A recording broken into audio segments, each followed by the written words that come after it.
Hello friends, welcome back to my channel. কেমন আছো তোমরা সবাই? আশা করি সবাই ভালো আছো, সুস্থ আছো। আমরাও ভালো আছি। একটা নতুন ভিডিওতে তোমাদের সবাইকে অনেক স্বাগত। তো আমরা তো ঘুরতে গিয়েছিলাম গ্যাংটকে, তোমরা জানো যারা ভিডিও দেখো। তো গ্যাংটকে গিয়ে আমরা কোন হোটেলে ছিলাম, হোটেল ডিটেলস আর হোটেল রুমস, হোটেল রেন্ট সবটা তোমাদের সাথে শেয়ার করব বলেই কিন্তু আজকে ভিডিওটা করেছি। আর শুধু রুম ট্যুর দেবো বলে না, পুরো হোটেলটা আজকে তোমাদেরকে কিন্তু ঘুরে দেখাবো। তো আমরা কোন হোটেলে ছিলাম সেটাই কিন্তু তোমাদেরকে দেখাবো। তো প্রথমে যে ভিডিওটা করেছিলাম সেটা দিনের বেলা, যখন আমরা হোটেলে এসে পৌঁছেছিলাম দুপুরবেলা ছিল। আর এখন যে ভিডিওটা করছি সেটা হচ্ছে সন্ধ্যাবেলা। আমরা রুমে গিয়ে ফ্রেশ হয়ে আবার নিচে এসেছি হোটেলের পুরো ভিডিওটা করার জন্য। তো হোটেলের নামটা দেখতেই পাচ্ছ, হোটেলের নাম হচ্ছে কমলাশ্রী। তো আমরা যখন বাইরে কোথাও ঘুরতে যাই তখন কিন্তু সবার প্রথমেই আমাদের মাথায় আসে যে আমরা কোথায় গিয়ে থাকবো, আর যেখানে থাকবো সেই জায়গাটা কেমন হবে, সেখানকার পরিবেশ, সেখানকার খাওয়া দাওয়া কেমন হবে, ঠিক আমাদের মনের মতন হবে কিনা, তাই না? এসব কিন্তু আমরা অবশ্যই চিন্তা করি। তো সেই মতো আমিও কিন্তু এসব চিন্তা করেই এসেছিলাম। তো এই হোটেলে আসার পর আমার সব কিছু বেস্ট লেগেছে। আর এই হোটেলটা কিন্তু কোনো হাইফাই লাক্সারি হোটেল নয়, একদম মধ্যবিত্তদের জন্য নর্মাল একটা প্রাইসের মধ্যে কিন্তু খুব ভালো একটা হোটেল আমার ভালো লেগেছে বেসিক্যালি। তো সেটাই আজকে তোমাদের সাথে শেয়ার করব সবটা। তো ভিডিওটা পুরোটা না দেখলে কিন্তু তোমরা বুঝতে পারবে না। আশা করি ভিডিওটা তোমাদের ভালো লাগবে আর অনেকটাই হেল্পফুল হবে। তো দেখো, হোটেলটা কিন্তু একদমই রোডের সামনে। আমরা বাসে করে এসেছিলাম গ্যাংটকে। তো বাস কিন্তু একদম হোটেলের সামনে আমাদেরকে নামিয়ে দিয়েছে।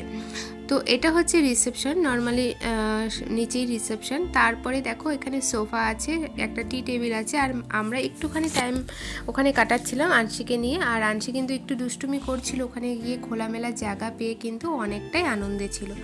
তো চলো ফ্রেন্ডস, উপরে যাওয়া যাও। উপরে গিয়ে আমাদের রুমগুলো তো তোমাদেরকে দেখাবোই, আর সাথে এক দুটো পাশের রুমও তোমাদেরকে দেখিয়ে দেবো। সবগুলো তো দেখানো সম্ভব নয়, কারণ অনেকগুলো রুম বুকিং হয়ে গেছে, ওখানে লোক আছে। তো যেগুলো রুম ফাঁকা আছে আমি চেষ্টা করব সেগুলো তোমাদেরকে দেখিয়ে দেওয়ার। আমরা ছিলাম একদমই 3তলাতে, আর একতলাতে ছিল খাওয়ার জায়গা মানে কিচেন ছিল, আর দোতলাতে আরও রুম ছিল, আর আমরা কিন্তু 3তলাতেই ছিলাম। তো চলো দেখা যাক। তো দেখো, এটা হলো একতলা, আর এখানে কিন্তু খাওয়ার জায়গা আর কিচেনটা আছে পাশেই। তো এখানে ওর বাবা আর আনসি চলে যাবে সুজি বানানোর জন্য, কারণ আনসির খাওয়ার সময় হয়ে গেছে, সন্ধে হয়ে গেছে। তো সেই কারণে ও আনসিকে নিয়ে চলে গেল, আর আমি কিন্তু চলে যাব উপরে তোমাদেরকে রুমগুলো দেখানোর জন্য। তো চলো। তো চলো, চলে এসেছি আমরা দোতলাতে। আর প্রত্যেকটা ফ্লোরে কিন্তু 5টা করে রুম ছিল, কিছু ডবল বেডের ছিল, কিছু সিঙ্গেল বেডের ছিল। এই যে রুমটা দেখতে পাচ্ছ এটা কিন্তু ডবল বেডেরই রুম ছিল, আর সাথে বেলকুনি কিন্তু এটা ছিল না। তবে আমরা যেই রুমে ছিলাম সেই রুমে কিন্তু সাথে বেলকুনি ছিল। আর এই রুমেও দেখো ছিল একটা আলমারি, টি টেবিল, সোফা, টিভি, সব কিছুই কিন্তু ছিল। এই যে আমি চলে এসেছি এখন 3তলাতে, মানে আমরা যেখানে ছিলাম। তো আমরা যেই রুমে ছিলাম সেই রুম নাম্বার কিন্তু ছিল 11। এই যে 10 নম্বর, পাশে ছিল 11 নম্বর। তো এই রুমে কিন্তু আমরা ছিলাম। তো চলো যাওয়া যাক। এই যে 12 নম্বর রুমটা দেখছো, এটা কিন্তু সিঙ্গেল বেডের রুম ছিল, মানে যে থাকবে সে সিঙ্গেল, কেউ কাজের জন্য আসলে থাকতে পারবে, ফ্যামিলি নিয়ে আসলে আর কি পারবে না। তো দেখো, চলে এসেছি আমার রুমে। আমরা যেহেতু আগেই রুমে ঢুকেছিলাম, জিনিসপত্রগুলো কিছুই গোছানো নেই, কারণ সমস্তটা নিয়ে এসে অমনি রেখে দিয়েছি। তো সেই কারণে কিন্তু সমস্ত এলোমেলো করেই পড়ে আছে। তো আমাদের রুমের মধ্যে তো দেখতেই পাচ্ছ কি কি আছে।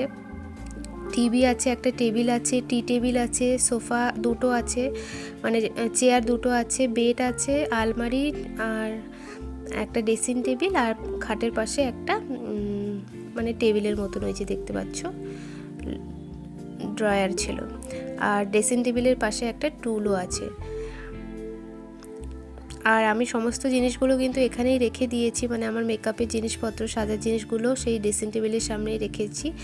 আর আলমারির ভেতরে কিন্তু একটা এক্সট্রা করে কম্বল ছিল। এখানে যেহেতু ঠান্ডা, তো প্রত্যেকটা রুমেই কিন্তু আলমারির ভেতর একটা করে এক্সট্রা কম্বল আছে। বেডে একটা কম্বল আছে, আর ভেতরে একটা করে এক্সট্রা কম্বল আছে। আর এখানকার কম্বলগুলো কিন্তু অনেক মোটা, মানে আমাদের নর্মাল কম্বলের থেকে অনেকটা আলাদা। তো জিনিসগুলো আমি সমস্তটা কিন্তু আমি ঢুকিয়ে রেখেছি আলমারির ভিতরে এসেই। তো চলো এবার আমি বেলকুনিতে যাই, তোমাদেরকে দেখাই বেলকুনি থেকে ভিউটা কেমন আসছে। সন্ধ্যা হয়ে গেছে যেহেতু অন্ধকার, তো লাইটটা জ্বালিয়ে নিলাম। তো দেখতেই পাচ্ছ হোটেলের বেলকনির ভিউটা কিন্তু ঠিক এরকমই ছিল। দূরের ওই পাহাড়ের বাড়িগুলো লাইট জ্বলছিল, খুব ভালো লাগছিল দেখতে। আর হোটেলটা যেহেতু রোডের সামনে, রোডের গাড়িগুলোও দেখা যাচ্ছিল। আর এই হোটেলটা কিন্তু গ্যাংটক বাস স্ট্যান্ডের একদমই কাছে, বাস স্ট্যান্ডে নেমে 2-1 পা হাঁটলেই কিন্তু এই হোটেলটা তোমরা পেয়ে যাবে। আর এই হোটেলের যে লোকজন, খাওয়া দাওয়া সমস্তটা কিন্তু অনেক ভালো। এখানে একদম বাড়ির মতন খাওয়া দাওয়া তোমরা পাবে। তোমরা যদি একবার আসো তাহলেই বুঝতে পারবে। তো যাই হোক, চলো নিচে যাওয়া যাক। খাওয়ার জায়গায় আমি এখন যাব, তোমাদেরকে দেখিয়ে দিচ্ছি। তো দেখো, এটা ছিল হোটেলের খাওয়ার জায়গা। যেহেতু এখন বেশি লোক নেই হোটেলে, তো সেই কারণে ফাঁকাই ছিল।